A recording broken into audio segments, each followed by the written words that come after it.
it's something that is an aspect of the psychological work, looking into.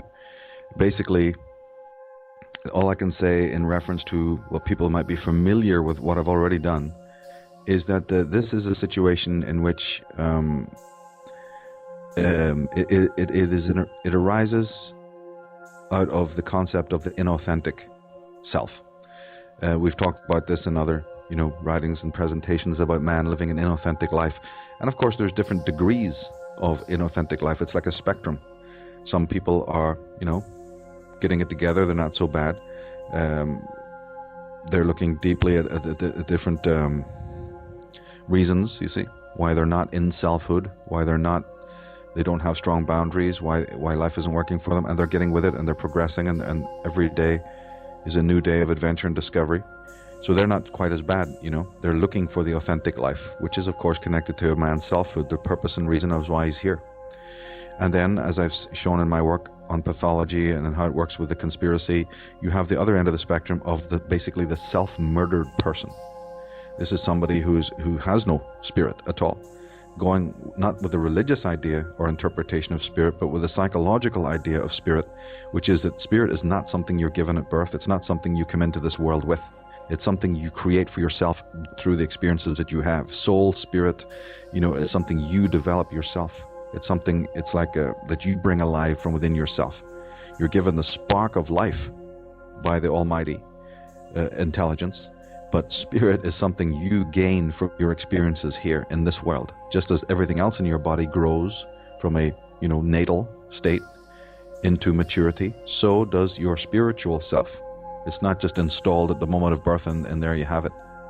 But unfortunately, there are people who either, because of, again, terrible violations that happen to them in this life, or just some other warped psychological reasoning, you see, are self-murdered. And we have these emotionally self-murdered people in their millions walking around. In fact, if we really showed the statistics, we'd probably be horrified at just how many people, you see, are not living in they're not alive in a moral or spiritual sense. They just have the mask, they just have the persona. And then these individuals are very adept at living off the energies and light of other people. So that's why the term vampirism has been used. It's quite an accurate term, actually, in many ways. And it also ties into this whole idea of the figures that we find at the top of the hierarchy, who would be so toxic, like we mentioned in the previous interview we did, that the problem with these people is that, see, they're also self-murdered, they're also toxic, and therefore they require not only the false religion as a front, as a cover, as some sort of sham to hang on to give the, just like you put marzipan on a cake, just like you put a false mask on somebody. They require this because they don't have any of the real light. They don't have any of the real spiritual energy, so they require a sort of counterfeit camouflage, just like the tiger hides in the long grass. And also they very much require status. They require the power that they have over other people, not power over the self, because they don't have any power over the self. There is no selfhood. The self has been murdered, self-murdered. These are deeply self-sadistic people, and therefore, they require the outer trappings of control and power. And of course, it goes thousands of years ago back to the Taoists and Taoists and the great philosophers. They always spoke about that the man who has true power doesn't require any control over other people. So the very manic need for these people to set up these exploitatory edifices, as we said, corporations are psychopathic, meaning the controllers, the people who create all sorts of corporations. I believe there's a great deal of psychopathy behind these different fraternal orders. Maybe not the street level masonry, but certainly on the higher levels. My goodness, if you study these orders as much as I have, it goes without saying that there's a psychopathy there. You see? So it just like any corporation, just like any organization, and just like any individual who has great status, who absolutely, literally will jump through hoops to have the world bestow physical awards, physical medals, physical honors, and so on and so forth. You see, physical wealth. because they have no wealth within. So you also meet this on the more, let's say, street level, humble level of people walking around you. And of course, you won't notice it. These are people, you know, you can't pull out a meter with a nice little needle that will, you know, like some sort of, you know, tricorder out of Star Trek or something like that, where happily and beautifully and luckily, you know, Mr. Spock will be able to go, watch out, Captain, psychic vampire loose. And everybody can have their, you know, boundaries up. Unfortunately, people are married to such individuals. People work beside them every day of their lives. People give birth to such creatures. People have them as neighbors. People have them as superiors. You know, and unfortunately, there is no meter.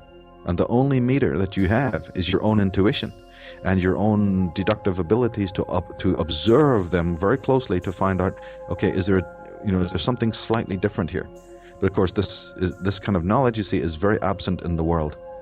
And we're still at a sort of a spinner rack level of psychology when it comes to analyzing these kinds of people. Psychology does know about them to a degree, but it is very paltry. It's not in depth yet, not too much.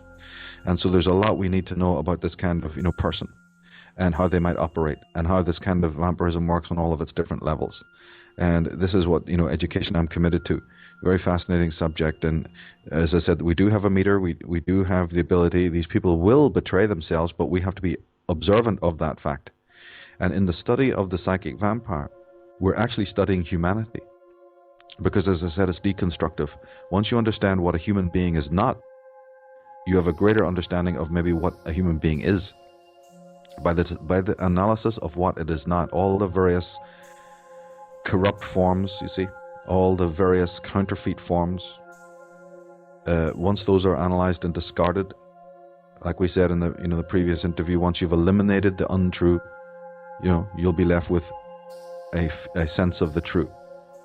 And this is essential in some of these studies that have to do with the inauthentic life, with the systems of control, tying in exactly to what we said last time about the inability of a psychopath to see hierarchy. Well, you see, the psychopath will simply not see it. So no matter where they look, they will see hierarchy. And that is already, and the fact that they're adamant about it is the sign of their dementia. So it's just like a person who's got Parkinson's. You know, it's no point expecting them to be able to, you know, hold the knife and fork. Unfortunately, the body functions just don't allow for that. So in exactly the same way as a physical ailment will preclude somebody from climbing the stairs or cooking a meal, you know, or bathing themselves. So in exactly the same way as a mental disease is the same sort of, you know, hindrance. It's just not possible, you know, for a person with one leg, you know, to you know, beat the 4-minute mile. It's just not possible. So in a physical disability, we understand it, but with a mental disability, we don't understand it.